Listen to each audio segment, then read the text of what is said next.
6 na taon na nagtiis sa isang mapang-abusong kasal, hindi inakala ni Althea Reyes na ang araw ng kanyang paglaban ang magiging simula ng pagbagsak ng pamilyang Valderrama.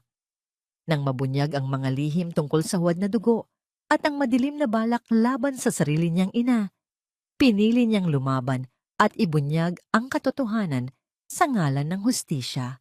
Ngunit handa ba siyang harapin ang tunay na kapalit ng kalayaan? O may mas malupit pang katotohanang naghihintay sa kanya? Kumikidlat sa kalangitan ng Makati at ang bawat dagundong ng kulog ay tila isang babala para kay Althea. 6 na taon. 6 na taon na siyang naninirahan sa malapalasyong bahay ng mga Valderrama. Ngunit hindi niya kailanman naramdaman na ito ay kanyang tahanan. Ito ay isang malamig na hawla at siya ang ibon na matagal nang naputulan ng pakpak.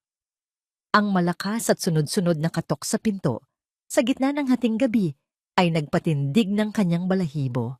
Sino ang bibisita sa gitna ng ganito kalakas na bagyo? Nang bumaba siya, naabutan na ng kasambahay na buksan ang pinto. At doon, sa ilalim ng liwanag ng kidlat, nakatayo si Isabel Gonzaga. Basang-basa, yakap ang kanyang 5 taong gulang na anak na lalaki na nanginginig at namumutla. Mateo. Sigaw ni Isabel, ang kanyang boses ay puno ng pag-aalala. Ngunit ang kanyang mga mata, nang magtama ang kanilang paningin ni Althea, ay may bahid ng tagumpay. Mabilis na lumabas si Mateo mula sa kanyang study, ang asawa ni Althea. Walang alinlangan, nilapitan niya si Isabel, hinawakan ang balikat nito, at tiningnan ang bata. Anong nangyari? Mataas ang lagnat ni Migs. Humihikbing sabi ni Isabel. Nawalan ng kuryente sa amin at hindi ko matawagan ang doktor niya. Dito na ako dumiretso. Ikaw lang ang naisip kong matatakbuhan. Automatikong kumilos si Althea. Dalhin niyo siya sa guest room. Tatawagan ko si Dr. Jimenez, ang family doctor natin. Ngunit isang malamig na kamay ang pumigil sa kanyang braso. Si Mateo. Huwag, mariin niyang sabi. Napakunot ang noo ni Althea. Anong wag? Kailangan ng bata ng Dr. Mateo. Huwag mong papangunahan ang sitwasyon, Althea. Sabi ni Mateo. Ang kanyang boses ay mababa at puno ng pagbabanta. Ako na ang bahala rito. Hinaplos ni Mateo ang noo ng bata. Mainit nga siya. Isabel, dalhin mo siya sa itaas. Kukunin ko ang gamot. Mateo, hindi sapat ang gamot lang. Giit ni Althea. Ang pag-aalala ay napapalitan na ng inis. Kailangan siyang makita ng doktor. Baka kung ano na ang nangyayari sa kanya. Humarap sa kanya si Mateo. Ang kanyang mga mata ay nag-aapoy sa galit. Pwede ba? Kahit ngayon lang, magpakita ka ng konting malasakit? O sadyang hindi mo kayang makita na kailangan ako ng sarili kong anak? Ang bawat salita ay parang isang sampal. Sarili kong anak. Ang mga salitang yon, ang paulit-ulit na sumasaksak sa puso ni Althea sa loob ng 6 na taon. Hindi iyon ang punto ko. Pilit niyang ipinapaliwanag. Ang sakin lang, ang kapakanan ng bata. Huwag mong isubo ang pangalan ng anak ko sa bibig mo. Sigaw ni Isabel, biglang nagbago ang anyo mula sa isang kaawa-awang ina tungo sa isang babaeng mapang-ahas. Wala kang karapatan. Ako ang may-ari ng bahay na ito, Isabel. Kalmadong sagot ni Althea, kahit na ang puso niya ay kumakarera na. At sa bahay na ito, ang kalusugan ng isang bata ang uunahin. Sinubukan niyang lapitan ang bata para tingnan kung gaano ito kalala. Ngunit hinarangan siya ni Mateo. Ang pagtatagpong yon ang nagtulak sa lahat, sa bingit ng kapahamakan. Huwag mo siyang hahawakan. Utos ni Mateo. Asawa mo ako, Mateo. Karapatan kong... Isang malakas na tunog ang pumunit sa katahimikan ng gabi, mas malakas pa sa kulog sa labas. Pak! Ang sampal. Naramdaman ni Althea ang init na gumapang sa kanyang pisngi bago pa man niya maramdaman ang sakit. Natahimik ang lahat. Ang tanging naririnig na lang ay ang malakas na buhos ng ulan at ang mahinang pag-iyak ng bata. Dahan-dahan, Itinaas niya ang kanyang kamay at hinawakan ang kanyang pisngi. May dugo. Tinamaan ng singsing ni Mateo ang gilid ng kanyang labi. Tumingin siya kay Mateo. Wala siyang nakitang pagsisisi sa mga mata nito. Tanging galit at pagkasuklam. Isang bagay ang namatay sa loob ni Althea sa gabing iyon. Ang huling piraso ng pag-asa. Ang huling hibla ng pagmamahal na pinanghahawakan niya. Tumalikod siya nang walang imik, walang luha, walang salita. Tila isang multo, naglakad siya paakyat ng hagdanan, diretso sa kanilang silid. Sa harap ng salamin, tiningnan niya ang kanyang refleksyon. Isang babaeng may pasa sa pisngi at may basag na puso. Ngunit sa likod ng sakit, sa kaibuturan ng kanyang mga mata, may isang bagong apoy na nagsisimulang magliyab. Isang malamig at mapagpasyang apoy. Ito na ang wakas. Walang pag-aalinlangan. Binuksan niya ang walk-in closet at kinuha ang isang maleta. Tahimik niyang inilagay ang ilang damit, ang kanyang pasaporte, at ang mga alahas na bigay ng kanyang yumaong ina. Hindi niya kinuha ang kahit anong bagay na may pangalang Balderrama. Hila-hila ang maleta. Bumaba siya muli. Naroon pa rin sila sa sala. Si Mateo, nakatayo at tila naguguluhan. Si Isabel, nakayakap pa rin sa kanyang anak na may ngiting tagumpay sa kanyang mga labi. Nilagpasan niya sila na parang hindi sila nag-e-exist. Hindi siya lumingon, hindi siya nagsalita. Ang tanging maririnig ay ang tunog ng gulong ng kanyang maleta laban sa mamahaling marmol na sahig. Nang buksan niya ang pinto, ang malakas na hangin at ulan ay sumalubong sa kanya. Ngunit para sa kanya, iyon ang simula ng kanyang kalayaan.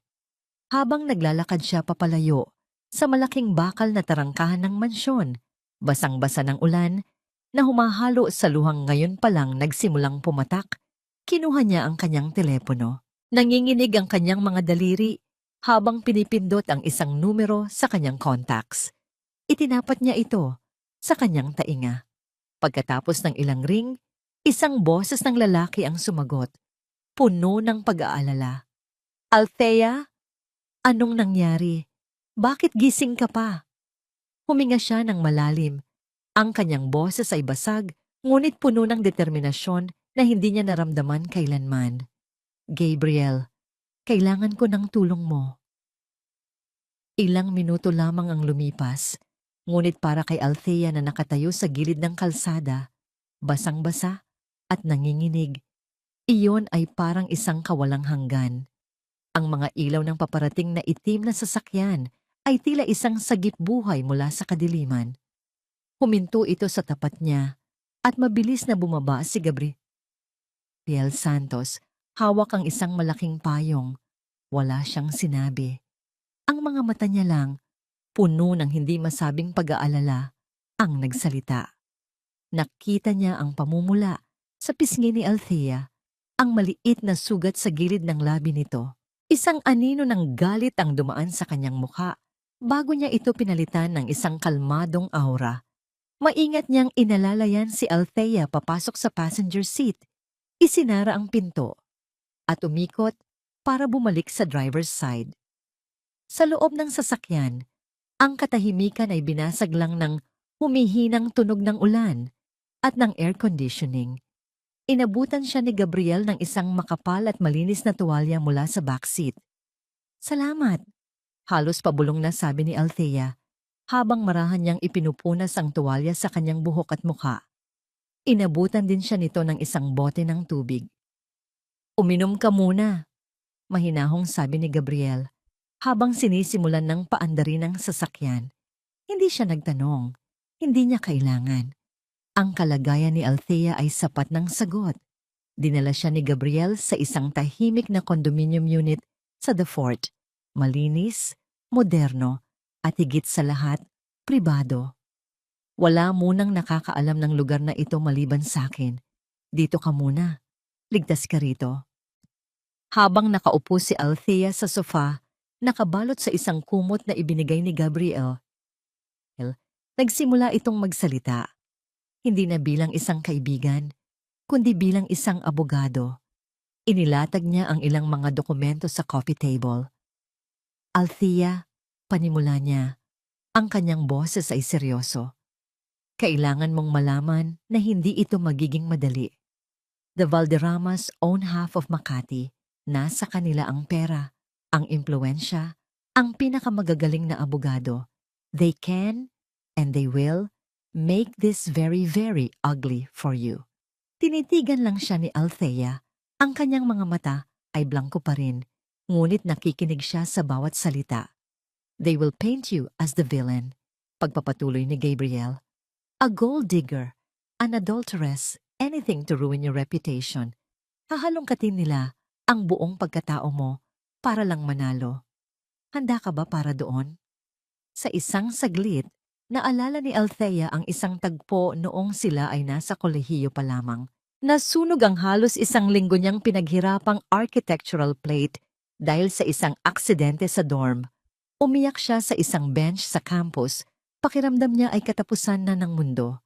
Si Gabriel, nakaklase niya sa isang minor subject, ang nakakita sa kanya.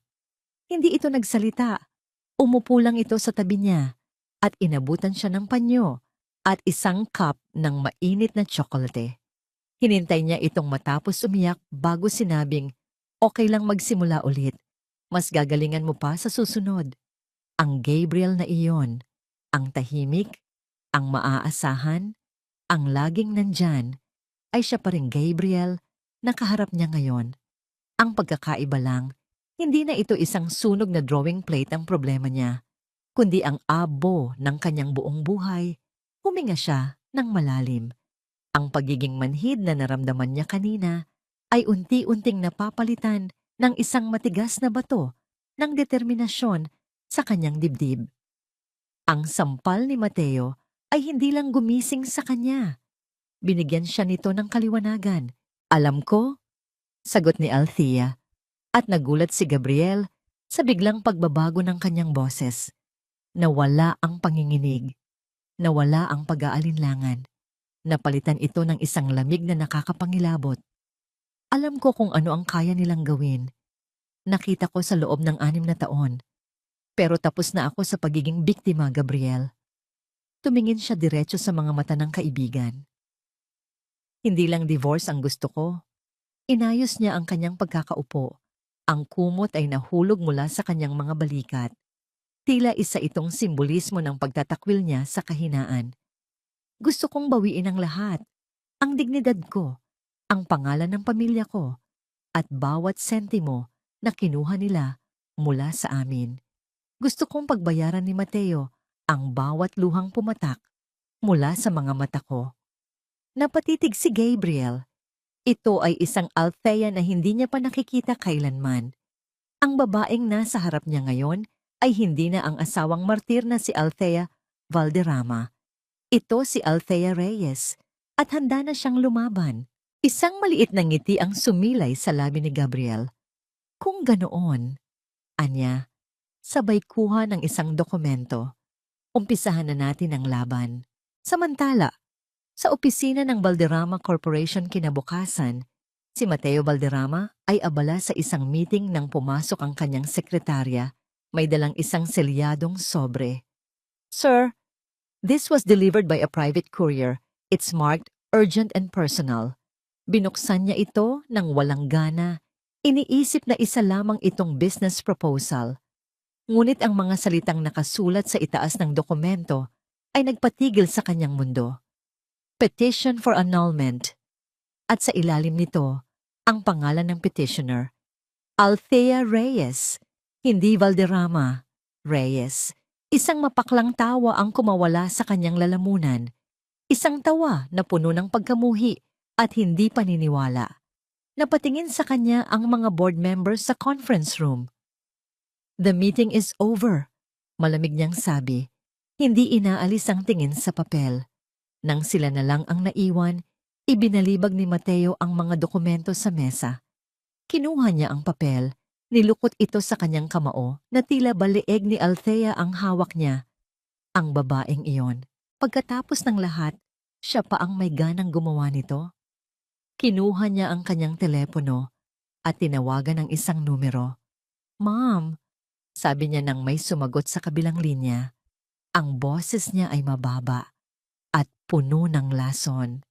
That woman wants a war. Let's give her one. Ang law firm na kumakatawan sa mga Valderrama ay matatagpuan sa pinakatuktok ng isang nagtataasang gusali sa Ayala Avenue. Ang lahat sa paligid, mula sa makintab na sahig na gawa sa marmol hanggang sa mga mamahaling painting sa dingding, ay sumisigaw ng kapangyarihan at yaman. Ito ay isang teritoryo na sadyang idinisenyo para iparamdam sa sinumang kalaban na sila ay maliit at walang laban. Ngunit habang naglalakad si Althea sa tabi ni Gabriel, ang kanyang mga hakbang ay matatag. Nakasuot siya ng isang simpleng itim na business dress. Walang alahas, maliban sa isang maliit na hikaw na pamana ng kanyang ina. Ang kanyang buhok ay nakatali sa isang malinis na bun. Mukha siyang simple, ngunit may dignidad. Sa bawat hakbang, iniisip niya ang pasa sa kanyang pisngi na ngayon ay natatakpan na ng kaunting makeup. Iyon ang kanyang baluti. Pumasok sila sa isang malawak na conference room, isang mahabang lamesa na gawa sa mahogany ang nasa gitna, na papalibutan ng mga upuang katad. Sa kabilang dulo, 3 abogado na nakasuot ng mga mamahaling suit ang naghihintay. Sila ay parang mga pating na nag-aabang sa kanilang biktima. Mr. Santos, Mrs. Valderrama, bati ng nangungunang abogado, isang matandang lalaki na may mapanuring mga mata. I am Attorney Dizon, please have a seat. Ang paggamit niya ng apelyidong Valderrama ay sinadya, isang paalala kung kanino siya nakatali. Umupo si Althea, pinanatiling tuwid ang kanyang likod, habang si Gabriel naman ang naglatag ng kanilang mga gamit. Walang paligoy-ligoy, sinimulan ni Attorney Dizon ang usapan. My clients, the Valderrama family, wish to resolve this matter as peacefully and as privately as possible. They are prepared to offer you a very generous settlement. Itinulak niya ang isang folder sa gitna ng lamesa. Binuksan ito ni Gabriel, sandaling katahimikan habang binabasa nito ang mga nilalaman. Hindi nagbago ang ekspresyon ni Gabriel, ngunit nakita ni Althea ang bahagyang pagtiim ng kanyang panga. This is not generous. This is an insult. Mahinahong sabi ni Gabriel, isinasara ang folder. Ngumiti si Attorney Dizon, isang nangiting hindi umabot sa kanyang mga mata. That and a non-disclosure agreement. In exchange for your complete silence, you will be financially secure. You can start a new life far from here. Malayo sa kanila, bulong ni Althea, sapat lang para marinig sa kanilang panig ng lamesa. Biglang umilaw ang isang malaking screen sa dingding. Lumitaw ang isang pamilyar na mukha.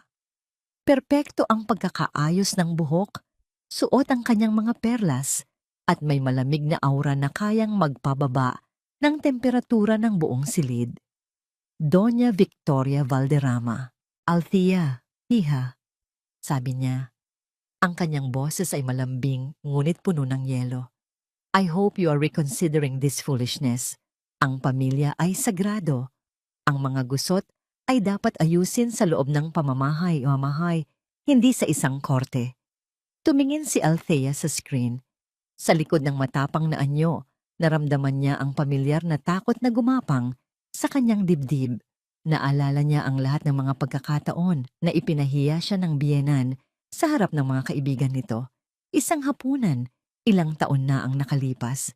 Suot ni Althea ang isang damit na dinisenyo ng isang batang Pilipinong designer. How quaint! Komento ni Doña Victoria sa harap ng lahat. But a Valderrama should be wearing Parisian couture, not something from a local upstart. Ang tawa ng mga bisita ay tumatak sa kanyang isipan. Ang mga alaalang yon ang nagpatigas sa kanyang puso. Ang takot ay napalitan ng galit. We value our privacy, Althea. Pagpapatuloy ni Doña Victoria, ang kanyang mga mata ay naniningkit. And I'm sure you value the good name of your own family as well. Ang mga Reyes, kilala sila bilang marangal na pamilya. We wouldn't want any Unnecessary scandals to tarnish that name, would we? Iyon na, ang banta, nakatago sa mga magagalang na salita, ngunit malinaw na malinaw. Sirain mo kami at sisirain namin ang lahat ng natitira sa'yo. Huminga ng malalim si Althea. Tumingin siya diretso sa kamera, sa mga mata ni Doña Victoria. Ang lahat ng ingay sa kanyang isipan ay nawala. Ang natira na lang ay ang imahe ng kanyang sarili sa salamin noong gabing iyon. Duguan ang labi, basag ang puso, ngunit gising na sa katotohanan. Tapos na po tayo sa usapang ito, sabi ni Althea. Ang kanyang boses ay kalmado ngunit matatag. Nagulat si Attorney Dizon. Maging si Doña Victoria ay bahagyang natigilan. Tumayo si Althea at sumunod si Gabriel. Tumingin siya sa mga abogado ng Valderrama. Ang kanyang mga mata ay hindi nagpapakita ng kahit anong takot. Tell your clients, sabi niya. Ang bawat salita ay mabigat at may diin. I'll see them in court. Pagkasabi niyon, tumalikod siya at naglakad palabas ng silid, kasunod si Gabriel. Iniwan nila ang mga abogadong tulala at ang imahe ni Doña Victoria sa screen. Ang mukha ay nababalot na ngayon ng purong galit. Habang naglalakad sila sa lobby, isang pakiramdam ng tagumpay ang bumalot kay Althea. Isang maliit na tagumpay, ngunit para sa kanya, iyon ay isang malaking hakbang. Ngunit ang pakiramdam na iyon ay hindi nagtagal. Pagdating nila sa ground floor, biglang nag-vibrate ang telepono ni Gabriel. Kinuha niya ito, tiningnan ang screen, at bigla siyang napahinto sa paglalakad. Ang kanyang mukha ay biglang namutla. Althea, inabot niya ang telepono sa kanya. Sa screen, isang breaking news article mula sa isang sikat na gossip blog at ang headline na nakasulat sa malalaking letra ay tila isang suntok sa kanyang sikmura. Heredera ng mga Reyes, inakusahan ng pangangaliwa, tangkang pangingikil sa pamilya Valderrama. Sa ilalim nito, isang larawan niya nakuha ilang linggo na ang nakalipas. Tumatawa habang kausap ang isang lalaking business partner sa isang coffee shop. Ang anggulo ay ginawang mukhang malisyoso. Nagsimula na. Ang digmaan ay hindi na lamang sa korte. Nagsimula na ang pagwasak sa kanyang pagkatao sa mata ng buong mundo. Sa loob ng tahimik na condominium unit, ang tanging maingay ay ang telepono ni Althea. Walang tigil ang pagpasok ng mga mensahe, mga notification mula sa social media, mga komento mula sa mga taong hindi niya kilala. Hinuhusgahan siya, tinatawag siyang manggagamit, makasalanan. Ang bawat salita ay isang maliit na karayom na tumutusok sa kanyang balat. Ito ang digmaan na sinabi ni Gabriel at si Doña Victoria, ang general, na nag-utos ng unang pagsalakay. Ang layunin niya ay sirain hindi lang ang kanyang kaso, kundi ang kanyang kaluluwa. Pinatay ni Althea ang telepono at inilagay ito sa mesa. Screen side down, tumingin siya kay Gabriel na kanina pa tahimik na nagmamasid sa kanya. Huwag mong basahin ang mga yan, Althea. Puro kasinungalingan lang iyan. Payo ni Gabriel. Ang kanyang boses ay mahinahon. Alam ko, sagot ni Althea. Ngunit ang kanyang tingin ay malayo. Pero ngayon, mas naiintindihan ko na kung paano sila maglaro. Hindi sila titigil hanggat hindi ako nadudurog. They want to dig up dirt on me? Fine. Humarap siya kay Gabriel at ang kalungkutan sa kanyang mga mata ay napalitan ng isang mapanganib na kislap. Kung gusto nilang maghalongkat ng nakaraan, sige, pero hindi ang nakaraan ko ang bubuksan natin. Magsimula tayo sa nakaraan nila. Kinabukasan, sa halip na magkulong sa kondo, nagpunta si Althea sa isang lumang coffee shop sa Maynila, isang lugar na madalas puntahan ng kanyang ina noon. Sa tulong ni Gabriel, nakuha niya ang access sa mga online archives ng mga lumang pahayagan. Sa isang sulok ng kapihan, habang amoy ng bagong timplang kape ang nangingibabaw, binuksan niya ang isang madilim na kabanata ng kanyang buhay. Tragic accident claims life of Reyes Jerez. Iyon ang headline. 10 taon na ang nakalipas. Ang larawan ng kanyang ina. Si Amelia Reyes, na nakangiti, ay nasa tabi ng larawan ng wasak na sasakyan. Ayon sa ulat, nawalan ng preno ang kotse sa isang pababang kalsada sa Antipolo sa gitna ng malakas na ulan. Isang bukas at saradong kaso. Ngunit habang binabasa ni Althea ang mga detalye, may mga bagay na hindi nagtutugma sa kanyang alaala. Tinawagan niya si Gabriel. Gabriel, can you get me a private investigator? Someone discreet and very, very good.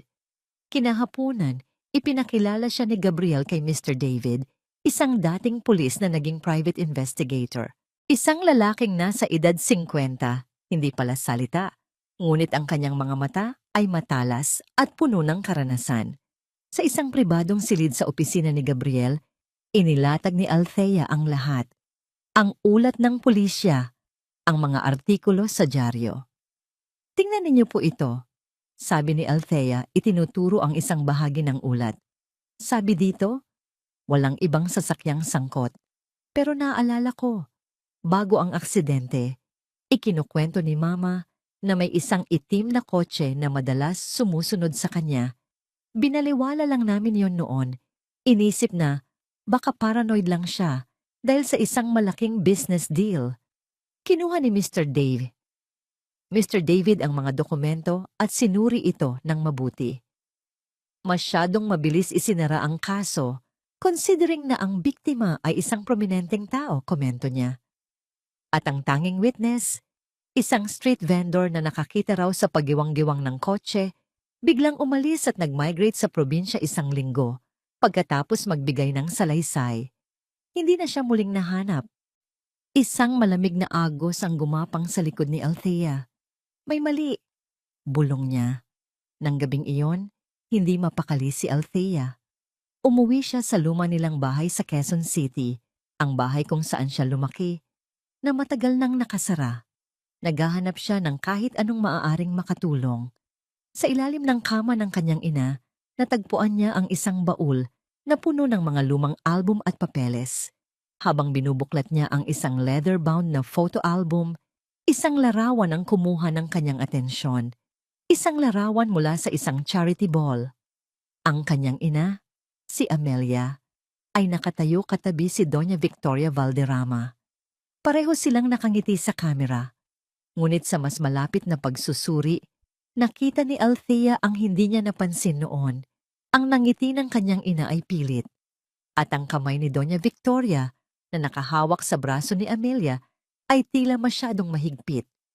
May tensyon sa pagitan nila.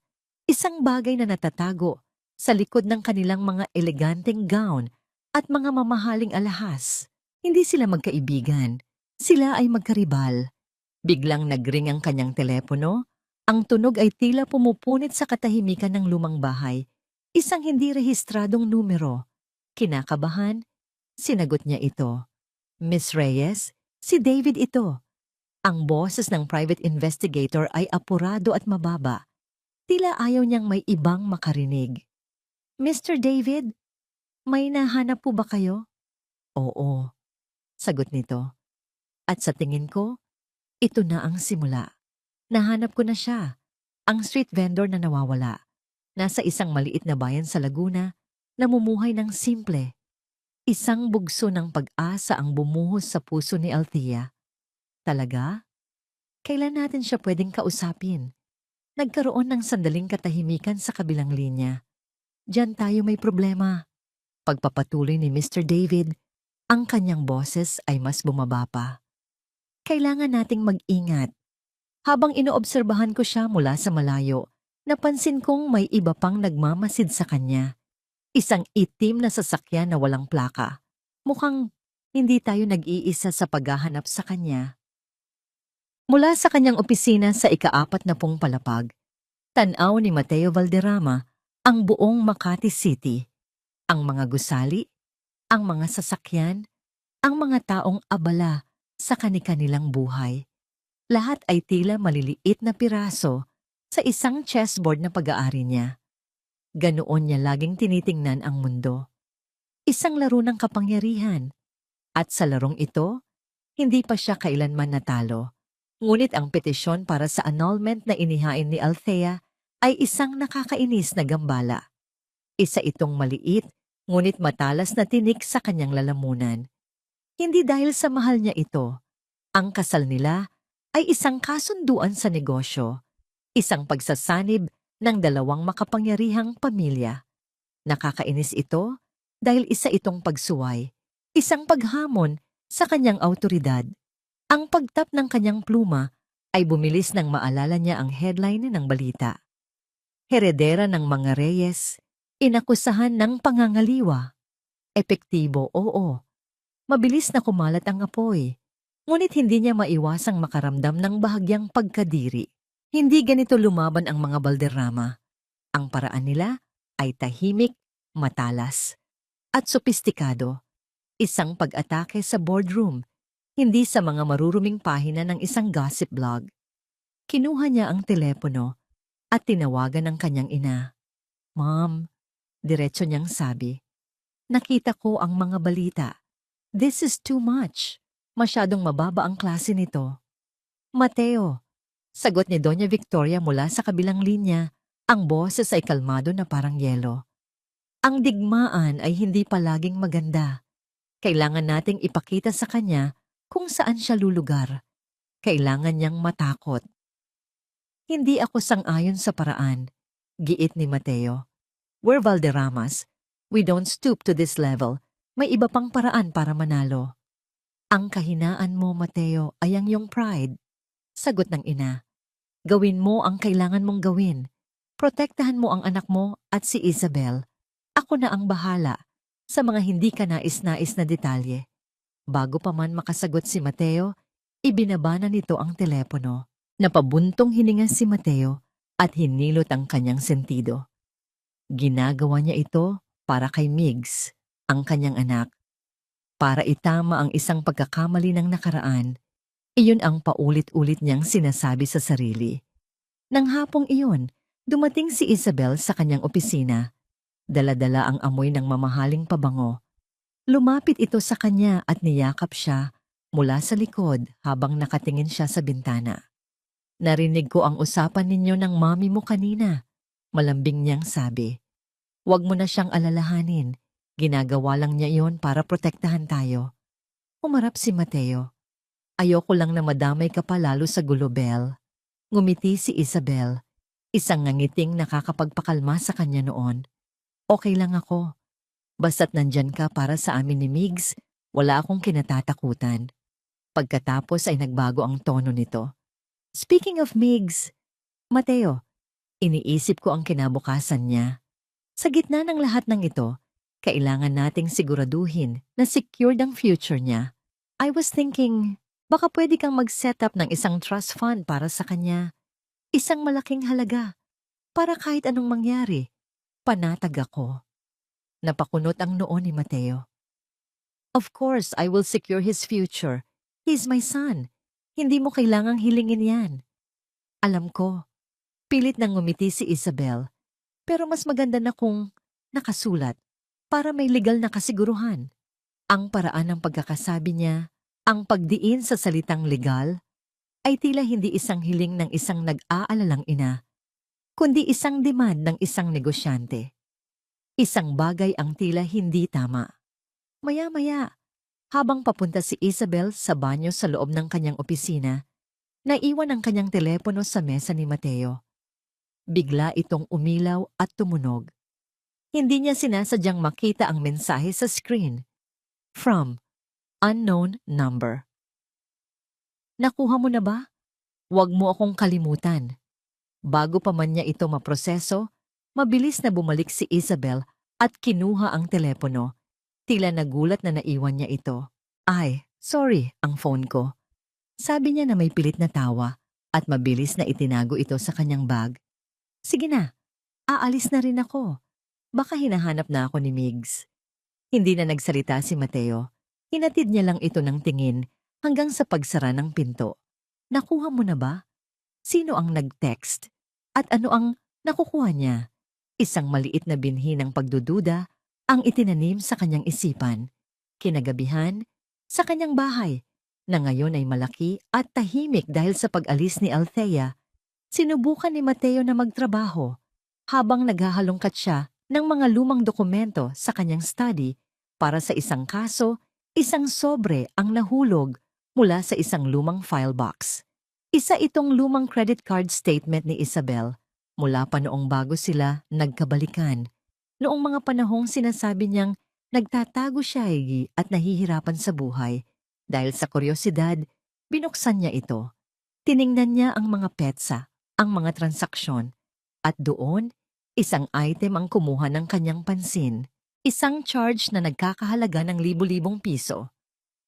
Petsa, 7.5 taon na ang nakalipas. Lokasyon, The Peninsula, Manila. Isang 5-star luxury hotel.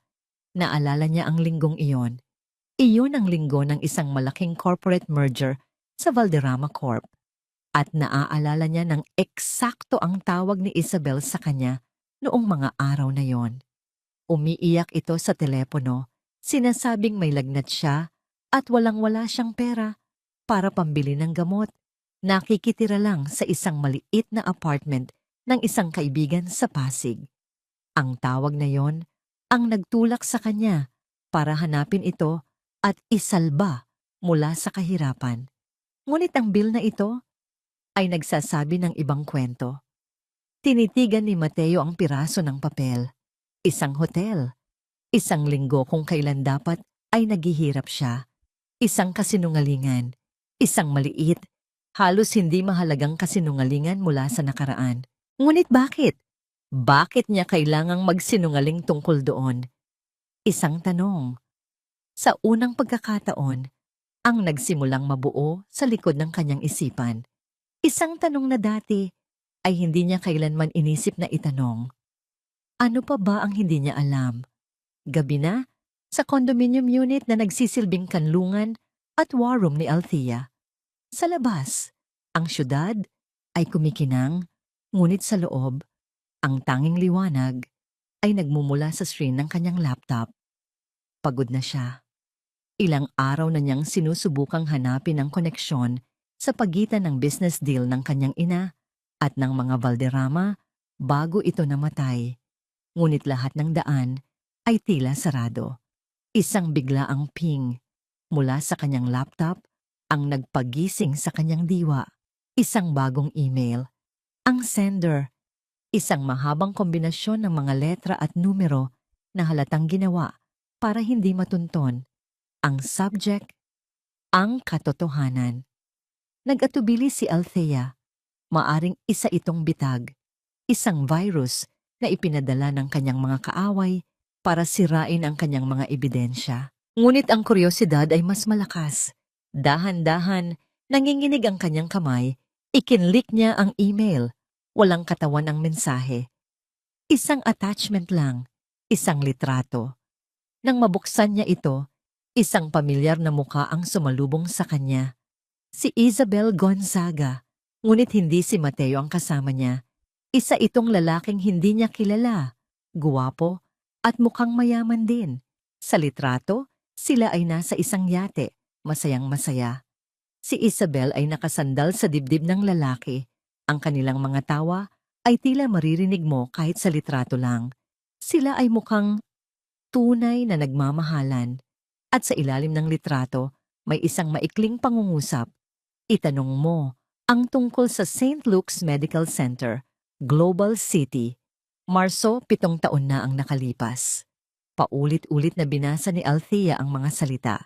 St. Lucas, 7 taon na ang nakalipas. Iyon ang panahon kung kailan sinabi ni Isabel na siya ay nagbuntis. Iyon ang simula ng lahat. Mabilis niyang kinuha ang kanyang telepono at tinawagan si Gabriel. Kahit hating gabi na, sinagot nito agad. Gabriel, sabi niya. Ang kanyang boses ay nanginginig sa halo-halong emosyon. May ipapadala ako sa'yo. Tingnan mo. Agad-agad. Kinabukasan, dumating si Gabriel sa kondo. Ang kanyang mukha ay seryoso at mukhang puyat. Hawak niya ang isang tablet. Tumawag ako sa isang kakilala sa records department ng St. Luke's. Panimula niya, walang paligoy-ligoy. Mahirap, Althea. Very difficult. Hiningi ko ang lahat ng records ni Isabel Gonzaga noong buwan ng Marso. 7 taon na ang nakalipas. At hindi makapaghintay na tanong ni Althea. Mayroon nga, kumpirma ni Gabriel. Nagpunta siya doon, hindi para magpa-check up. Nagpunta siya sa DNA testing facility ng ospital. Nanlamig ang buong katawan ni Althea. DNA test? Oo, sabi ni Gabriel. Pero heto ang problema. Ang resulta ng test na yon is sealed. In fact, ang buong file ay inilagay under the highest level of confidentiality. Kahit ang contact ko na department head ay hindi ito mabuksan. Ang sabi niya, kailangan ng direktang utos mula sa CEO ng ospital o isang court order para lang makita kung ano ang nasa loob. Sino ang nagpasil nito? Tanong ni Althea, kahit na alam na niya ang sagot. Ang request ay pirmado ng legal department ng Valderrama Corporation. Napaupo si Althea. Ang lahat ay nagliliwanag na. Ang litrato, ang DNA test, ang pagiging sekreto nito. Bakit kailangang itago ang resulta ng isang paternity test? Maliban na lang kung ang resulta ay hindi ang inaasahan mo. Hindi sapat ang hinala, Althea. Paalala ni Gabriel, kailangan natin ng patunay. Paano? Halos pabulong na, sabi ni Althea. Kung selyado ang lahat. Ang contact ko, sabi ni Gabriel, ay may ibinigay na pangalan. Isang pangalan ng nurse na naka-duty sa facility nung araw na yon. Matagal nang retirado, nakatira sa isang maliit na bahay sa Pandakan. Baka may naaalala siya. Nang hapong iyon, pinuntahan nila ang address. Isang maliit ngunit malinis na bahay. Lumabas ang isang matandang babae, mga nasa edad 70 na, at may takot sa kanyang mga mata nang makita sila. Wala po akong alam, sabi niya agad. Bago pa man sila makapagsalita ng maayos, matagal na po iyon, nakalimutan ko na. Ginang Solis, malumanay na sabi ni Althea, lumalapit sa kanya. Hindi po kami narito para manggulo. Gusto ko lang po malaman ang katotohanan tungkol sa isang pasyente, si Isabel Gonzaga. Biglang namutla ang matanda. Hindi ko po siya kilala. Alam po naming natatakot kayo, sabi ni Althea. Ang kanyang boses ay puno ng pagsusumamo. Pero ang buhay ko po ang nakasalalay dito. 6 na taon ng buhay ko ang binuo sa isang pangyayari sa ospital na yon. Pakiusap po, kung meron man kayong narinig, kahit katiting na detalye lang. Tumingin ang matandang nurse sa mga mata ni Althea. Nakita niya ang sakit, ang desperasyon. Tumingin siya sa paligid, tila tinitiyak na walang nakikinig. Hindi ko pwedeng sabihin ang resulta, nanginginig niyang sabi. Pinapirma kami ng kasunduan. May malaking halaga para sa aming pananahimik. Huminga siya ng malalim. Ang kanyang konsensya ay tila bumabagabag sa kanya. Pero, pagpapatuloy niya, halos pabulong. Ang masasabi ko lang, may mga himala sa medisina. Minsan, ang resulta na inaasahan mo, hindi iyon ang lumalabas. At kung may pera at kapangyarihan ka, pwedeng magbago ang nakasulat sa papel o pwede itong itago habang buhay. Pagkasabi niyon, mabilis siyang pumasok sa loob ng bahay at isinara ang pinto. Iniwan sina Althea at Gabriel sa labas. Hindi na nila kailangan ng iba pang salita. Ang takot sa mga mata ng nurse, ang pag-amin sa pananahimik, ang mga salitang hindi iyon ang lumalabas. Lahat ay sapat na. Habang nasa biyahe pabalik, tahimik lang si Althea. Pinoproseso ang lahat sa kanyang isipan. Ang 6 na taon ng pagtitiis. Ang bawat pag-iyak niya sa gabi. Ang bawat pangmamaliit sa kanya dahil hindi siya magkaanak. Ang sampal. Ang lahat ng sakit. Lahat ay para protektahan ng isang bata. Isang legacy. Na binuo sa isang malaking kasinungalingan. Tumingin siya kay Gabriel, ang kanyang mga mata ay nanlalaki sa isang nakakakilabot na realisasyon. Gabriel, sabi niya, ang kanyang boses ay isang mahinang bulong na puno ng bigat ng katotohanan. Kung ang batang iyon ay hindi anak ni Mateo, ang buong kasal ko, ang 6 na taon ng buhay ko, ay itinayo sa isang napakalaking kasinungalingan. Ang pagkatuklas sa posibleng kasinungalingan tungkol sa pagkatao ng anak ni Isabel ay parang isang sulo sa madilim na landas na tinatahak ni Althea. Sa unang pagkakataon, mula nang umalis siya sa mansyon ng mga Valderrama, nakaramdam siya ng tunay na pag-asa. Hindi na lang ito tungkol sa paghihiganti. Ito ay tungkol sa paglalantad ng isang katotohanang kayang bumuwag sa pundasyon ng buong pamilya. Ito na ang alas natin, Gabriel, sabi ni Althea habang magkaharap sila sa maliit na mesa sa kondo, napapalibutan ng mga dokumento at litrato. Kailangan lang nating mapatunayan na hindi si Mateo ang ama. Kapag nangyari iyon, lahat ng ginawa niya, ang kasal, ang pagpapahirap sa akin, ay mawawalan ng basehan. At meron pa tayong witness sa Laguna, dagdag ni Gabriel. Si Mang Tony, kinausap na siya ni Mr. David. Pumayag na siyang magbigay ng opisyal na salaysay. Natatakot siya, pero mas nangingibabaw daw ang konsensya niya. Tila sa wakas, ang balanse ay kumakampi na sa kanila. Ang kailangan lang nila ay oras. Ngunit ang oras ay isang bagay na hindi ibibigay sa kanila ng mga Valderrama. Kinabukasan, habang nasa bago niyang inuupahang maliit na opisina sa Pasig, isang espasyo na sumisimbolo sa kanyang bagong simula, isang malakas at biglaang katok sa pinto ang yumanig sa kanyang katahimikan. Pagbukas niya, 3 lalaking nakauniporme ang sumalubong sa kanya. Hindi sila ordinaryong pulis. Sila ay mga ahente mula sa National Bureau of Investigation. Miss Althea Reyes? Tanong ng pinuno. Isang seryosong lalaki na may matalas na tingin. Ako nga po. Bakit po? Walang emosyon na iniabot ng lalaki ang isang dokumento. May dala po kaming search and seizure warrant para sa opisina na ito. Kayo po ay iniimbestigahan para sa kasong industrial espionage at paglabag sa Corporate Secrets Act. Nanlamig ang buong katawan ni Althea. Ano? Hindi ko maintindihan. Nagkakamali yata kayo. Hindi siya pinansin ng mga ahente. Pumasok sila sa loob at sinimulang halughugin ng lahat. Ang kanyang laptop, ang kanyang mga dokumento, ang kanyang mga hard drive, lahat ay maingat na inilagay sa mga evidence bag. Ang munting opisina na pinaghirapan niyang itayo ay winasak sa loob lamang ng ilang minuto. Ang isa sa mga kliyente ninyo, ang JTech Logistics, ay nagsampa ng formal na reklamo. Paliwanag ng ahente. Ayon sa kanila, ibinenta ninyo raw ang kanilang mga trade secrets sa pinakamalaki nilang kakompetensya. Mayroon silang mga ebidensya, mga email na nagmula raw sa inyong server.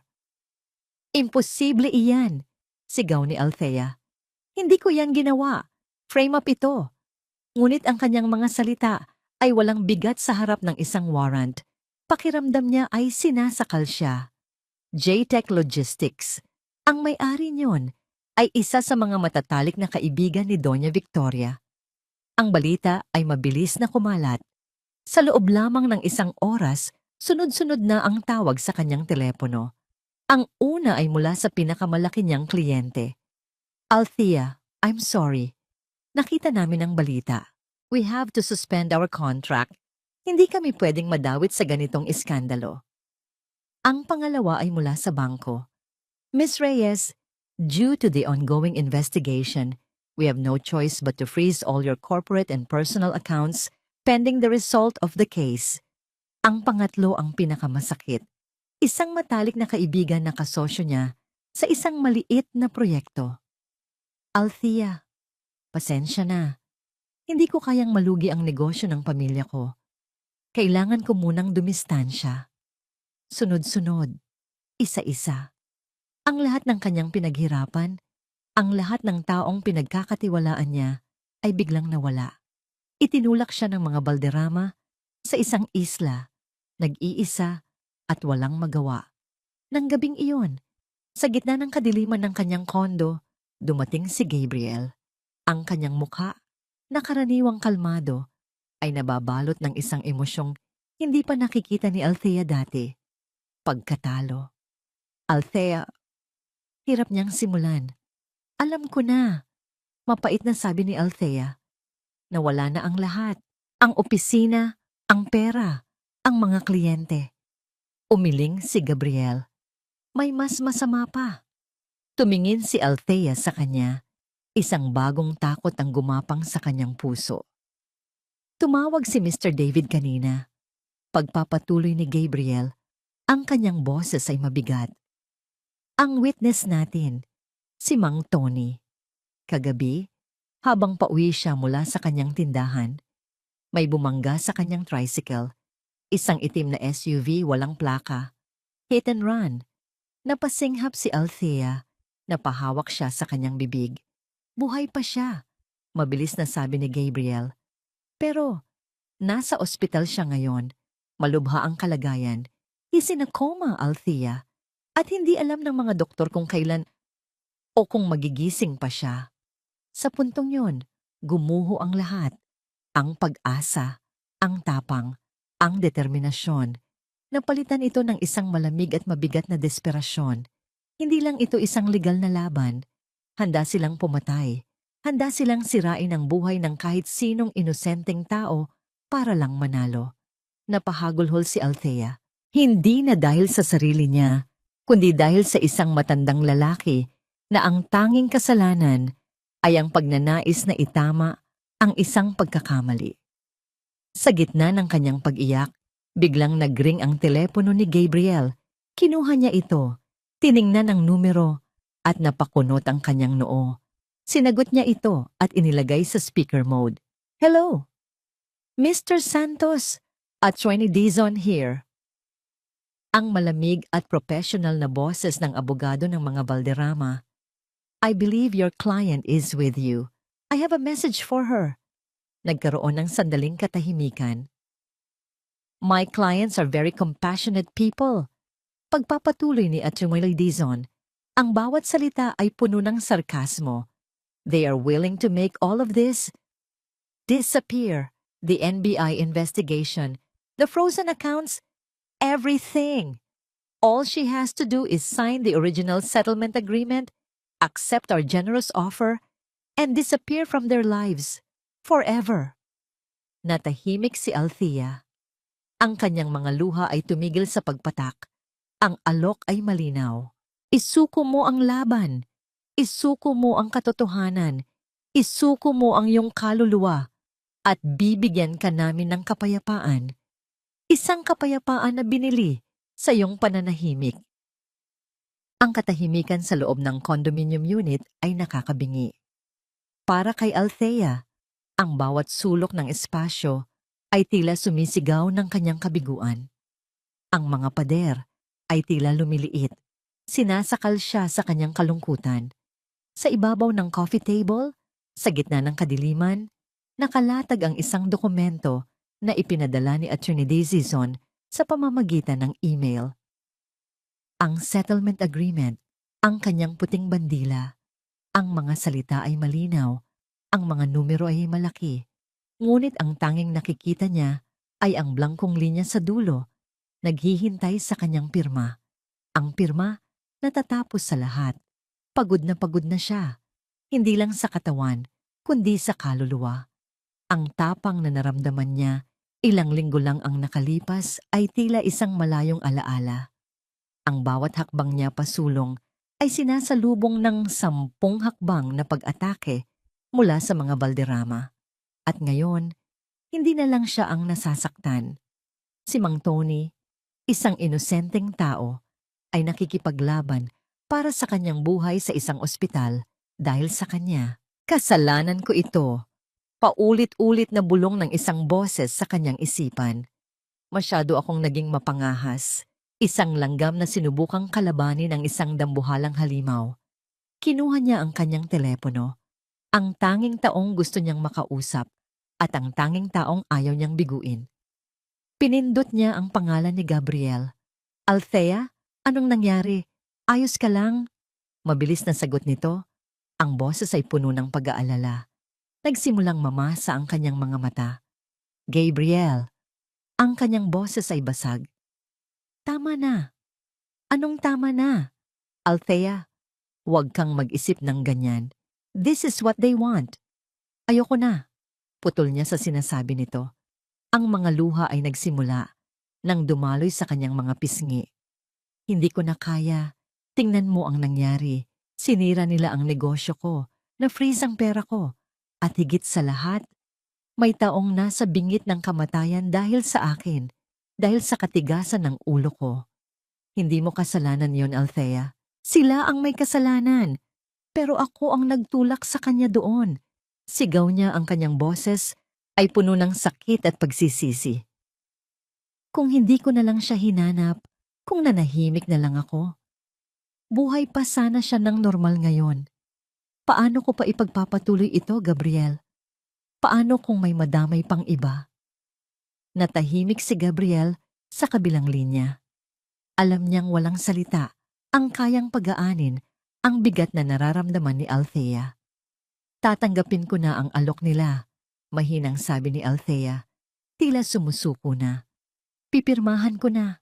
Aalis ako para matapos na ang lahat ng ito. Althea, huwag. Paalam, Gabriel. At salamat sa lahat. Bago pa man makasagot si Gabriel, ibinaba na niya ang tawag. Inihagis niya ang telepono sa sofa at napahagulhol ng tuluyan. Ang kanyang mga iyak ay walang tunog, tanging mga balikat na nanginginig at mga luhang walang tigil sa pag-agos.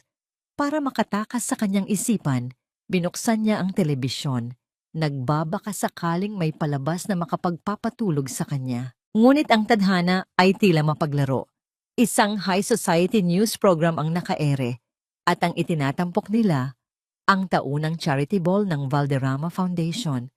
Sa screen, sa gitna ng mga kumikinang na ilaw at mga taong nakangiti, nakita niya sila.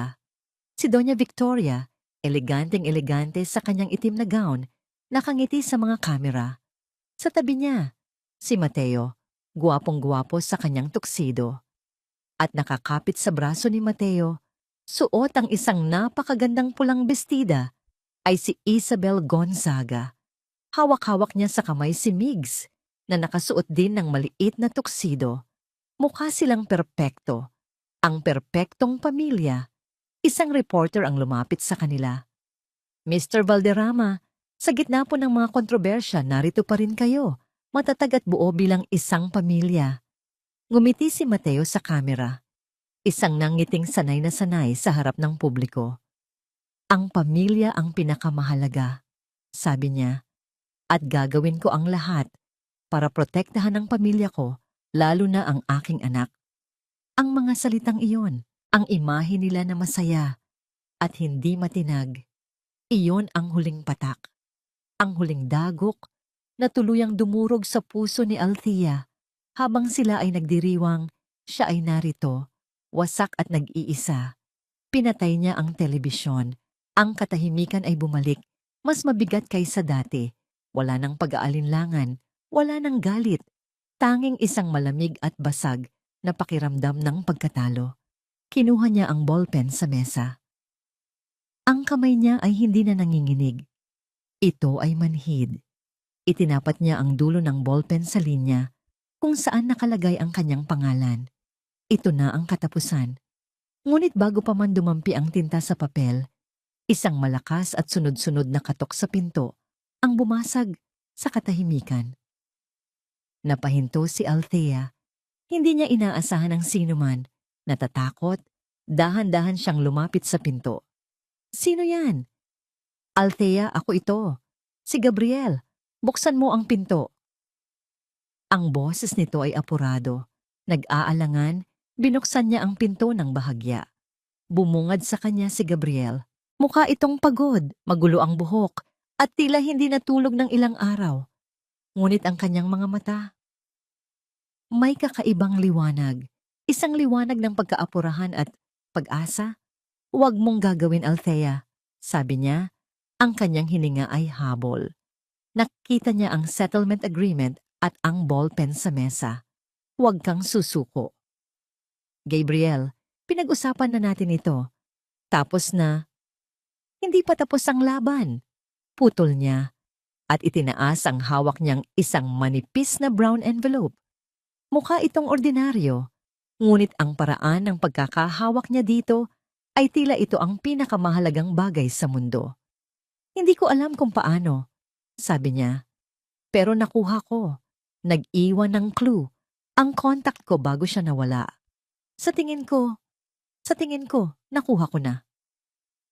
Nakatayo si Althea sa gitna ng kanyang sala. Ang puso niya ay tumitibok ng napakabilis. Tila huminto ang pag-ikot ng mundo. Ang lahat ng atensyon niya ay nakatuon sa brown envelope na hawak ni Gabriel. Ang papel na yon, manipis at mukhang simple, ay tila naglalaman ng bigat ng kanyang nakaraan at ng susi sa kanyang kinabukasan. Ano yan, Gabriel? Tanong ni Althea. Ang kanyang boses ay nanginginig sa pagitan ng takot at pag-asa. Hindi nagsalita si Gabriel. Dahan-dahan na parang nag-iingat sa isang bombang sasabog anumang oras, binuksan niya ang sobre. Mula sa loob, kinuha niya ang isang solong papel na nakatupi. Binuklat niya ito. Isang laboratory report. Lumapit si Althea. Ang mga mata niya ay mabilis na sinuri ang mga nakasulat. Mga teknikal na salita. Mga numero. Mga genetic marker. Ngunit sa pinakababa ng pahina, may 2 pangungalan at isang konklusyon na nakasulat sa malinaw at hindi mapagkakamali ang mga letra. Subject A, Mateo D. Valderrama. Subject B, Miguel Migs G. Gonzaga. Conclusion: based on the DNA markers analyzed, Subject A is excluded as the biological father of Subject B. The probability of paternity is 0.0%. Napahawak si Althea sa gilid ng mesa para suportahan ang sarili. Ang hangin ay tila nawala sa kanyang mga baga. Ang mga salitang yon ay sumasayaw sa harap ng kanyang mga mata.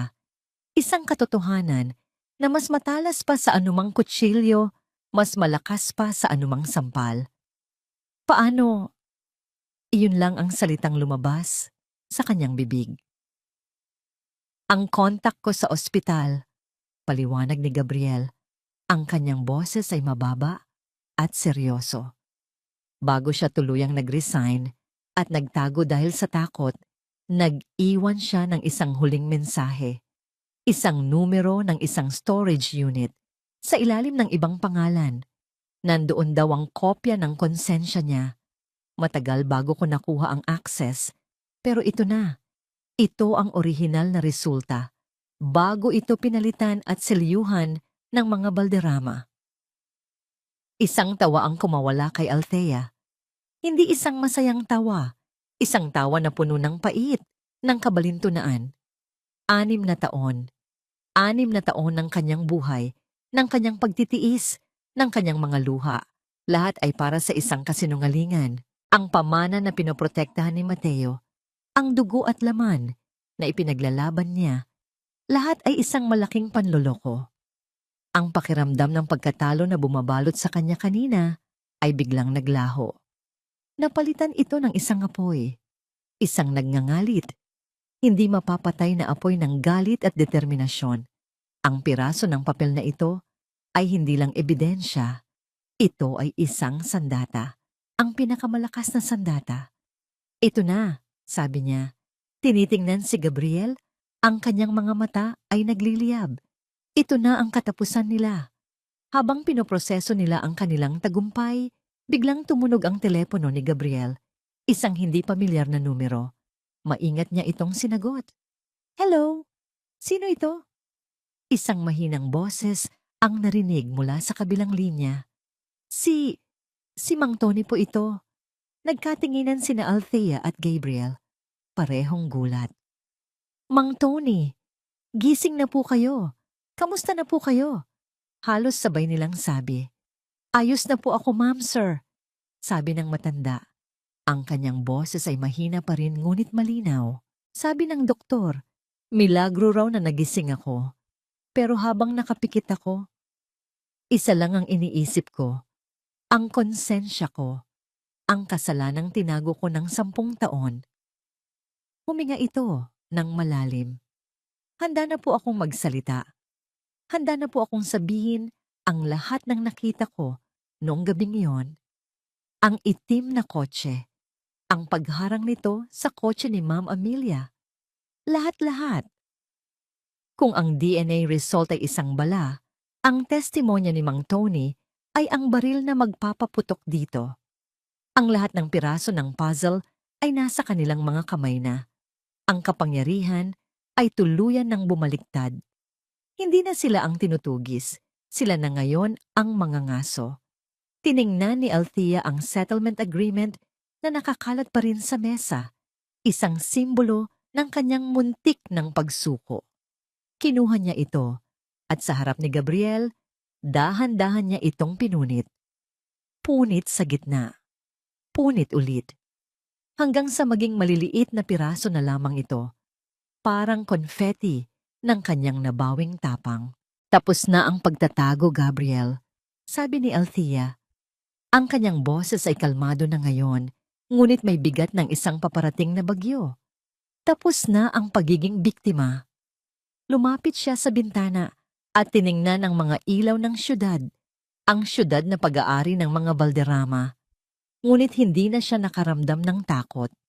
Panahon na para tapusin ang dula-dulaan na ito, sabi niya. Ang kanyang refleksyon ay makikita sa salamin ng bintana. Isang babaeng hindi na nasasaktan, kundi handa ng manakit pabalik. Tumingin siya kay Gabriel. Pero hindi natin ito gagawin sa korte. Hindi pa. Dadalhin natin ang laban sa mismong teritoryo nila, sa puso ng kanilang kaharian. Isang plano ang nabubuo sa kanyang isipan, isang huling pagtatanghal kung saan ang lahat ng maskara ay babagsak. Tumawag ka sa opisina ni Mateo, utos niya kay Gabriel.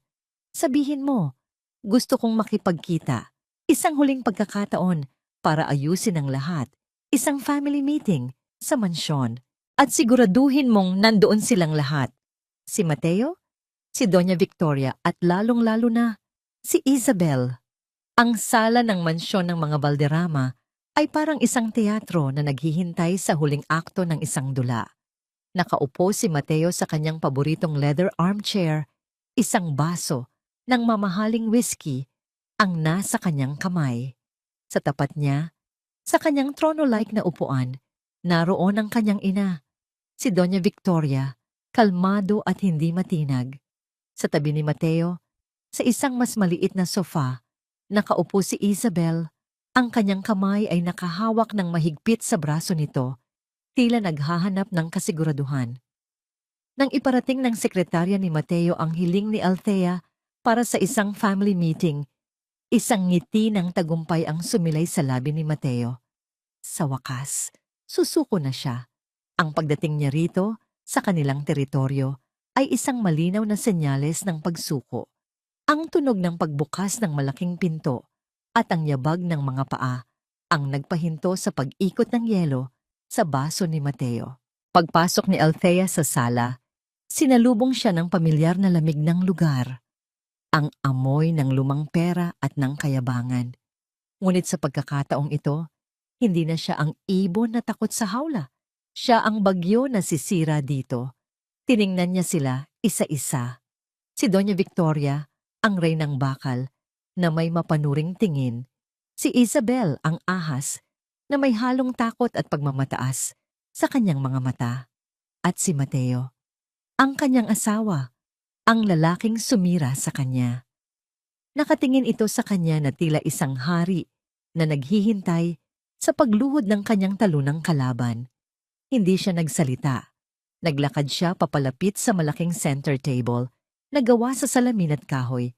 Mula sa kanyang daladalang folder, kinuha niya ang isang piraso ng papel. Hindi niya ito ibinato. Hindi niya ito iwinasiwas. Dahan-dahan na may kontroladong galaw, ipinatong niya ito sa gitna ng lamesa. Ano yan? Ang pinirmahan mo ng settlement? Mayabang na tanong ni Mateo. Hindi siya sinagot ni Althea.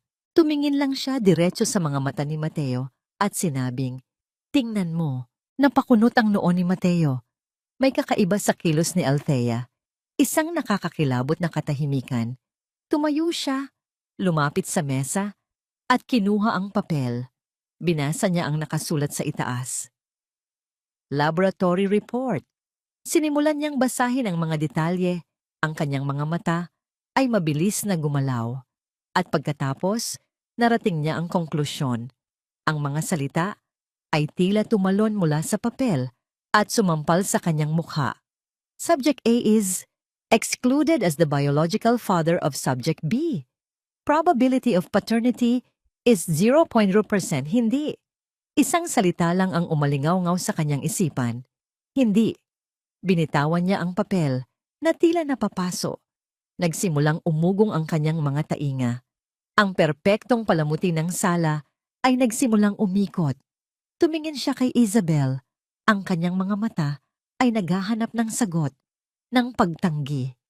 "Honey, ano yan? Peke yan, di ba?" Nanginginig na sabi ni Isabel. Tumatayo na rin. "Huwag kang maniwala sa kanya. Desperada na siya. Gagawa't gagawa siya ng kasinungalingan." "Hindi totoo yan," sabi ni Mateo. Ang kanyang boses ay isang mahinang bulong. Sinusubukang kumbinsihin ang sarili. "Anak ko si Migs." "Talaga ba, Mateo?" tanong ni Althea. Ang kanyang boses ay malamig at matalas. "Kaya pala ipinasil ng pamilya mo ang orihinal na resulta sa St. Luke's 7 taon na ang nakalipas dahil sigurado ka?" Sa pagbanggit ng St. Luke's, biglang namutla si Isabel. Ang kanyang mga mata ay nagpabalik-balik mula kay Mateo patungo kay Doña Victoria, tila isang hayop na na-corner. "Hindi ko alam ang sinasabi mo," sigaw ni Isabel. "Mateo, ako ang paniwalaan mo. Ako at ang anak mo." Ngunit huli na ang lahat. Ang binhi ng pagdududa na itinanim ng credit card bill ng misteryosong text message ay biglang lumaki at naging isang dambuhalang puno ng katotohanan sa isipan ni Mateo. Ang mga kasinungalingan ni Isabel, ang pagpupumilit niyang makuha ang trust fund, ang lahat ay nagkaroon ng katuturan sa isang masakit at nakakawasak na paraan. Ang buong pundasyon ng kanyang mga desisyon sa nakalipas na 6 na taon, ang kasal, ang pagwawalang bahala kay Althea, ang pagprotekta kay Isabel, lahat ay gumuho. Habang nasisiraan ng loob si Mateo at nagpapanik si Isabel, ibinaling ni Althea ang kanyang tingin sa nag-iisang taong nananatiling tahimik. Ang reyna. "At kayo, Doña Victoria," sabi ni Althea, "ang bawat salita ay may bigat. Hindi lang po kasinungalingan tungkol sa dugo ang itinatago ninyo, hindi ba?" Naningkit ang mga mata ni Doña Victoria. "Wala akong panahon para sa mga walang katuturan mong paratang." "Talaga po ba?" tanong ni Althea. "Baka ang pangalang Mang Tony, ang street vendor mula sa Antipolo, ay magpabalik ng inyong alaala?" Sa pagbanggit ng pangalan, sa unang pagkakataon, nakita ni Althea ang pagkasira sa perpektong maskara ni Doña Victoria, isang bahagyang panginginig ng kanyang labi, isang pagkawala ng kulay sa kanyang mukha. "Gising na po siya, Doña," pagpapatuloy ni Althea. At naaalala niya ang lahat. Naaalala niya ang itim na SUV na walang plaka. Naaalala niya kung paano nito hinarang at ginipit ang kotse ng mami ko hanggang sa mawalan ito ng kontrol sa bangin. At handa na siyang tumestigo. "Kasinungalingan!" sigaw ni Doña Victoria. Tumatayo na. Ang kanyang boses ay hindi na kalmado, kundi matinis at puno ng galit. "Gawa-gawa mo lang ang lahat ng yan." Sa labas, isang mahinang tunog ang nagsimulang marinig. Isang tunog na unti-unting lumalakas. Ang tunog ng mga sirena ng pulis. Nagkatinginan ang lahat. Kasabay ng paghinto ng mga sirena sa tapat ng mansyon, tumunog ang doorbell. Isang kasambahay ang nagbukas ng pinto. Pumasok ang dalawang unipormadong pulis kasama ang isang lalaking nakasuit na may dalang warrant. Doña Victoria Valderrama? Tanong ng lalaki. Iniimbitahan po namin kayo na sumama sa presinto para sa ilang mga katanungan tungkol sa pagkamatay ni Amelia Reyes, 10 taon na ang nakalipas. Gumuho ang mundo sa loob ng sala. Si Isabel ay napasandal sa pader, umiiyak. Si Doña Victoria ay natigilan, tila isang estatwang nabasag. At si Mateo, sa gitna ng pagbagsak ng kanyang imperyo, sa gitna ng mga wasak na kasinungalingan, ang tanging nakikita niya ay si Althea. Ang babaeng winasak niya, ang babaeng ipinagpalit niya para sa isang kasinungalingan. Ang katotohanan sa mga mata nito ay mas masakit pa sa lahat ng ebidensya. Dahan-dahan na parang gumagalaw sa ilalim ng tubig, lumakad siya papalapit kay Althea. Ang kanyang mga tuhod ay nanghina, ang kanyang kayabangan, ang kanyang kapangyarihan, ang kanyang pride, lahat ay nawala. At doon, sa harap ng lahat, sa sahig na marmol ng kanyang bumagsak na kaharian, lumuhod si Mateo Valderrama. Tumingala siya kay Althea. Ang kanyang mga mata ay puno ng mga luhang hindi pa niya kailanman ipinakita. Ang kanyang boses ay basag at puno ng isang sakit na ngayon pa lang niya naramdaman. Althea, patawarin mo ako. Ilang linggo na ang lumipas mula ng gabi na yon. Para kay Althea, ang mga sumunod na araw ay tila isang panunood mula sa malayo, habang ang isang dambuhalang imperyo ay gumuho piraso-piraso. Ang balita ay nasa lahat ng dako. Sa telebisyon sa kanyang kondo, pinapanood niya ang mga business news anchor na may seryosong mukha habang inuulat ang pagbagsak ng stocks ng Valderrama Corporation. Ang mga kasosyo sa negosyo ay isa-isang bumibitaw.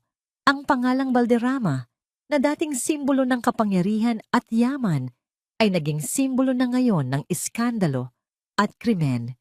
Si Doña Victoria Valderrama ay kinasuhan ng murder at corporate fraud. Sa bigat ng testimonya ni Mang Tony at ng mga ebidensyang nakalap ni Gabriel, sinabi ng mga legal expert na halos sigurado na ang hatol na habambuhay na pagkakakulong. Ang reyna ay tuluyan ng bumagsak mula sa kanyang trono. Si Isabel Gonzaga naman, kasama ang kanyang anak at ang tunay na ama nito, ay naglahong parang bula. Isang araw, nawala na lang sila sa kanilang tinitirhang townhouse. Sabi ng mga balita, posibleng tumakas na sila palabas ng bansa. Dala ang perang nakuha nila mula kay Mateo sa loob ng maraming taon. Para kay Althea, wala na siyang pakialam. Sila ay mga multo na lang ng isang masamang panaginip. At si Mateo, nawala sa kanya ang lahat. Ang ina na hinahangaan niya ay isa palang kriminal. Ang anak na ipinaglaban niya ay hindi pala sa kanya. Ang kayamanan at kumpanyang ipinagmamalaki niya ay unti-unti nang nagiging abo. Isang hapon, habang naglalakad si Althea sa isang tahimik na parke sa Salcedo Village, isang lugar na nagbibigay sa kanya ng kapayapaan, isang pamilyar na boses ang tumawag sa kanyang pangalan. Althea! Lumingon siya. Nakatayo doon si Mateo. Ngunit ibang Mateo na ito. Wala na ang mamahaling suit at ang aroganteng tindig. Nakasuot lang ito ng simpleng polo shirt at pantalon. Pagod ang kanyang mga mata, ngunit sa unang pagkakataon, wala na ang bigat ng kayabangan sa kanyang mga balikat. Anong ginagawa mo rito? Kalmadong tanong ni Althea. Aalis na ako, sabi niya. Pupunta ako sa isang lugar na malayo. Magsisimula ulit, kung saan walang nakakakilala sa akin. Huminga siya ng malalim. Pero hindi ako pwedeng umalis nang hindi kita nakakausap. Naglakad sila nang sabay sa isang landas na nalililiman ng mga puno. May ilang metrong distansya sa pagitan nila. Wala ako ritong para humingi ng isa pang pagkakataon. Panimula ni Mateo, ang kanyang boses ay puno ng isang katahimikan na hindi pa naririnig ni Althea mula sa kanya. Alam kong wala na akong karapatan doon. Nandito ako para humingi ng tawad. Isang tunay na paghingi ng tawad. Huminto siya sa paglalakad at humarap kay Althea. Patawad, Althea. Patawad sa 6 na taon na sinayang ko. Patawad sa bawat sakit, sa bawat luhang pumatak dahil sa akin.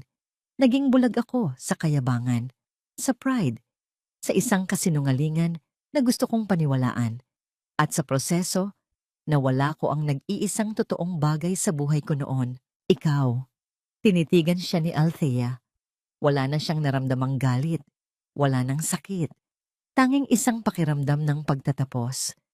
Sana balang araw, mapatawad mo ako. Dagdag ni Mateo, ang kanyang boses ay bahagyang nanginig. Matagal na hindi nagsalita si Althea. Tumingin siya sa mga dahon na nalalaglag mula sa puno. Bawat isa ay parang isang kabanata ng kanyang buhay na natatapos. Pinapatawad na kita, Mateo, sabi niya sa wakas. Isang guhit ng ginhawa ang dumaan sa mukha ni Mateo. Salamat! Pero linawin ko lang, putol ni Althea. Tinitingnan siya diretso sa mga mata. Hindi kita pinapatawad para sa iyo, Mateo. Ginagawa ko yan para sa akin. Natahimik si Mateo, ngunit pagkatapos ay dahan-dahan siyang tumango. Nauunawaan ang bigat ng sinabi nito. Naiintindihan ko. Kailangan kong bitawan ang galit para makalaya ako. Pagpapatuloy ni Althea, at sa pagpapatawad ko sa iyo, pinalalaya ko ang sarili ko mula sa lahat ng sakit na idinulot mo. Tapos na ang kabanata natin. Panahon na para isulat ko ang sa akin. Tumango ulit si Mateo, isang maliit at mapait na ngiti ang sumilay sa kanyang labi. You deserve to be happy, Althea. Truly. Iyon na ang huli nilang pag-uusap. Tumalikod si Mateo at nagsimulang maglakad papalayo. Isang anino na unti-unting nilamon ng dapit hapon. Hindi na lumingon si Althea. Nagpatuloy siya sa paglalakad hanggang sa marating niya ang isang bench na nakaharap sa isang maliit na lawa. Umupo siya doon. Pinapanood ang paglubog ng araw. Naramdaman niya ang isang bigat na nawala mula sa kanyang dibdib. Sa wakas, malaya na siya. Ilang sandali pa, isang pamilyar na anino ang tumabi sa kanya. Hindi niya kailangang lumingon para malaman kung sino ito. Hindi nagsalita si Gabriel. Umupo lang ito sa tabi niya, kasama niya sa panonood ng papalubog na araw. Pagkatapos ng ilang minutong katahimikan, naramdaman ni Althea ang kamay nito na dahan-dahang hinawakan ng kamay niya. Isang hawak na mainit, magaan, at puno ng pangunawa. Tumingin siya kay Gabriel at ngumiti ito sa kanya. Isang nangiting nagsasabing, nandito lang ako. Handa ka na ba para sa susunod na kabanata? Mahinang tanong ni Gabriel. Isang taon na ang lumipas. Sa loob ng isang maliwanag at modernong boardroom sa Ortigas, nakatayo si Althea Reyes sa harap ng mga potensyal na mamumuhunan. Ang kanyang boses ay kalmado, ngunit may bigat. Ang kanyang bawat salita ay puno ng kumpiyansa habang ipinipresenta niya ang 5 taong plano ng kanyang muling itinayong kumpanya, ang Reyes and Associates. Hindi na siya ang babaeng nakayuko, takot magkamali. Ang babaeng nasa harap nila ngayon ay isang leader, isang visionary. Ang kanyang mga mata ay kumikinang, hindi dahil sa mga luhang hindi pumatak, kundi dahil sa apoy ng isang pangarap na kanyang tinutupad. At iyan, pagtatapos niya, habang isang nangiti ang sumilay sa kanyang mga labi. Ang kinabukasan ng Reyes and Associates, isang kinabukasan na binuo sa integridad, galing at katatagan. Isang palakpakan ang pumuno sa silid. Habang kinakamayan niya ang mga investor, naalala niya ang conference room ng mga Valderrama. Ang lamig, ang takot, ang pakiramdam na siya ay maliit at walang halaga. Ngayon, sa sarili niyang boardroom, sa ilalim ng sarili niyang pangalan, naramdaman niya ang kabaligtaran. Naramdaman niya na siya ay sapat. Kinahapunan, pagkatapos ng matagumpay na meeting, Nagmaneho si Althea papunta sa isang lugar na matagal na rin niyang hindi napupuntahan. Isang tahimik na memorial park kung saan ang hangin ay sariwa at ang tanging maririnig ay ang huni ng mga ibon. Nilapitan niya ang isang puntod na gawa sa puting marmol. Simple lang ang nakasulat. Amelia Reyes, isang mapagmahal na ina. Inilapag niya ang isang buke ng mga puting rosas sa ibabaw nito. Gamit ang kanyang panyo, marahan niyang pinunasan ang pangalan ng kanyang ina. Tinatanggal ang mga alikabok na naipon. Ma, mahina niyang sabi, habang nakaupo siya sa damuhan. Natapos na po ang laban. Ang hustisya na matagal nating hinintay, nakuha na po natin. Tumingala siya sa maaliwalas na langit. Alam ko pong masaya na kayo dyan at gusto ko rin pong malaman ninyo. Masaya na rin po ako. Tunay na masaya. Isang nangiti, isang tunay, at payapang nangiti ang gumuhit sa kanyang mukha. Hindi na ito isang nangiti para magtago ng sakit. Ito ay isang nangiti ng isang taong naghihilom na. Bago dumilim, nagmaneho siya papunta sa isang beach sa Batangas kung saan naghihintay sa kanya ang isang tao. Naabutan niya si Gabriel na nakaupo sa buhanginan, nakatanaw sa papalubog na araw. Ang langit ay may kulay kahel at rosas. Tumabi si Althea sa kanya at walang nagsalita sa loob ng ilang minuto. Nakinig lang sila sa musika ng paghampas ng alon sa dalampasigan. Maganda ang araw mo? Tanong ni Gabriel. Hindi inaalis ang tingin sa karagatan. Sobra. Sagot ni Althea, isinandal ang kanyang ulo sa balikat nito. Isinara namin ang pinakamalaking deal ng kumpanya. Congratulations, sabi ni Gabriel. At sa wakas ay tumingin ito sa kanya. Ang pagmamahal at paghanga sa mga mata nito ay hindi nagbabago. Naglakad sila sa dalampasigan. Ang kanilang mga paa ay lumulubog sa malambot at basang buhanginan. Naghabulan sila na parang mga bata. Tumawa ng malakas nang may isang aalon na biglang umabot sa kanila. Ang tawa ni Althea ay malaya at totoo. Isang tunog na matagal na nawala sa kanya. Habang ang araw ay tuluyan ng lumubog sa abot tanaw, huminto sila. Ang tanging liwanag na lang ay nagmumula sa nag-aagaw na dilim at liwanag. Humarap si Gabriel sa kanya. Masaya ka ba, Althea? Tanong nito. Ang boses ay seryoso, ngunit malambing. Tumingin si Althea sa mga mata ni Gabriel. Ang lalaking naging kanyang sandigan, ang kanyang kaibigan, ang kanyang kakampi. Ang lalaking nagturo sa kanya kung paano muling magtiwala. Oo, Gabriel, sagot niya. At naramdaman niya ang mainit na pag-agos ng luha sa kanyang mga mata. Ngunit sa pagkakataong ito, mga luha ito ng kaligayahan. Masaya ako. Dahan-dahan, inangat ni Gabriel ang kanyang kamay at inayos ang ilang hibla ng buhok na tumatakip sa mukha ni Althea. Ang kanyang mga daliri ay marahang humaplos sa pisngi nito. Ang parehong pisngi na minsan ay nasaktan at nagpabago sa lahat. At doon, sa ilalim ng papalubog na araw, sa saliw ng mga alon, hinalikan siya ni Gabriel. Hindi ito marahas, hindi nagmamadali. Ito ay isang halik na puno ng paggalang, ng pangako, ng isang pag-ibig na hininog ng panahon at pinatibay ng mga pagsubok. Isang halik na nagsasara sa kabanata ng sakit at nagbubukas ng isang aklat na puno ng mga blangkong pahina, naghihintay na sulatan nilang dalawa. Nang maghiwalay ang kanilang mga labi, nanatili silang magkayakap, nakatanaw sa dulo ng abot-tanaw. Ang babaeng nakatayo ngayon sa dalampasigan ay hindi na si Althea Valderrama, ang asawang martir.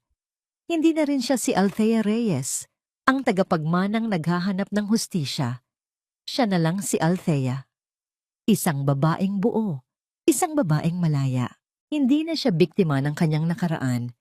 Siya na ang may akda ng kanyang kinabukasan. At sa kanyang labi, isang ngiti ang nananatili. Isang nangingiti na kasing liwanag ng isang bagong umaga. Sa huli, ipinapakita ng kwento na kahit gaano kalalim ang sugat na iniwan ng pang-aabuso at kasinungalingan, may puwang pa rin para sa muling pagbangon at tunay na hustisya. Kapag ang katotohanan ay piniling ilantad, ang kasamaan, gaano man ito kalakas at kayaman, ay tiyak naguguho sa sariling bigat ng kasalanan nito.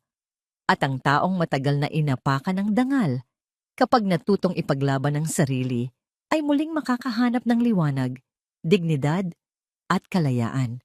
Ang kwentong ito ay paalala na ang kabutihan ay hindi kailanman nasasayang.